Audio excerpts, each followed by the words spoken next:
भर सिंगार हो।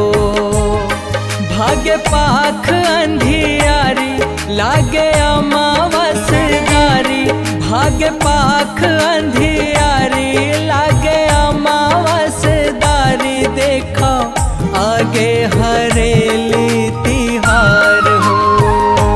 सावन महीना सवनाही बहार हो, धरती थारे है मन भर सिंगार हो।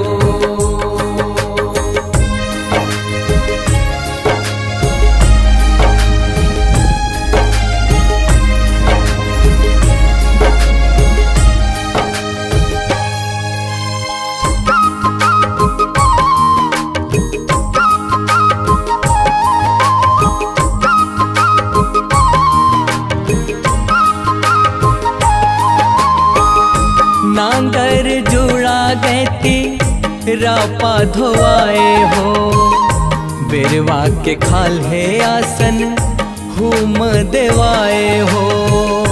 बिरवा के खाल है आसन हुम देवाए हो।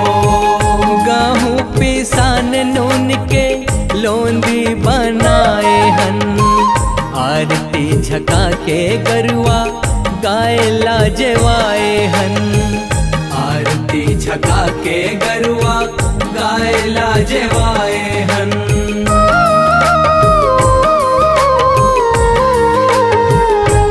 हो नांगर जोड़ा गैती रापा धोआए हो, बिरवा के खाल है आसन हुम देवाए हो।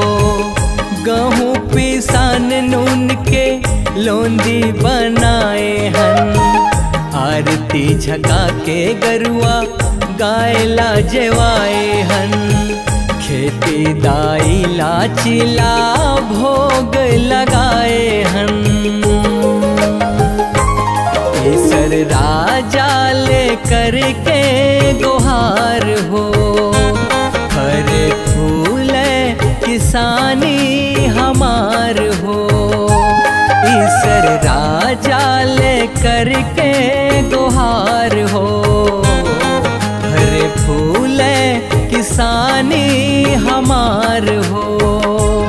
लिम डारा खोचागे गाँव मेड़ो बांधागे, लिम डारा खोचागे गाँव मेड़ो बांधागे, देखो आगे हरेली तिहार हो।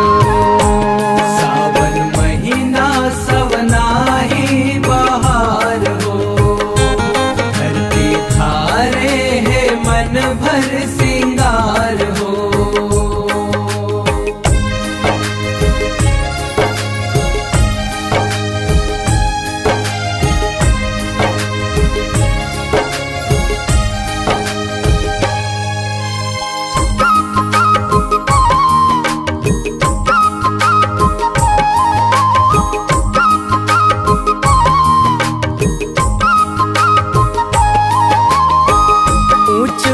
बांस खाप के गेड़ी बनवाए हन, आनी बानी रंग रोदन फुंदरा लगवाए हन।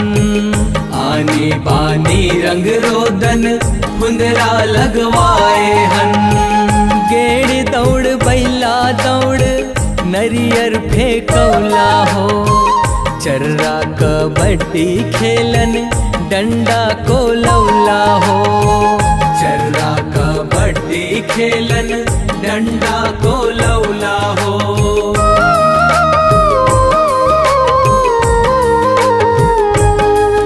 ऊंच ऊंच बांस खाप के गेड़ी बनवाए हन, आनी बानी रंग रोदन फुंदरा लगवाए हन। गेड़ी दौड़ बैला दौड़ नरियर फेंकौला हो, चर्रा कबड्डी खेलन डंडा को लौला हो। सुम्मत के बने पंदोली दाव लेवौला हो, मोरे डीह डोंगरी के तिहार हो।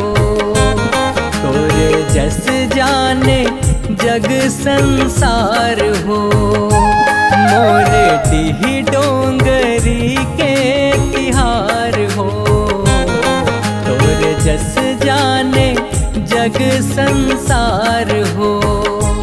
मन खे हुल सत है भारी, मोर छत्तीसगढ़ महतारी। मन खे हुल सत है भारी, मोर छत्तीसगढ़ महतारी। देखा आगे हरेली तिहार हो।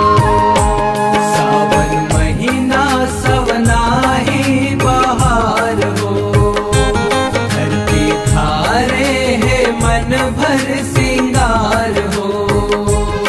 भाग्य पाख अंधियारी, लागे अमावस दारी। भाग्य पाख अंधियारी, लागे अमावस दारी। देखा आगे हरे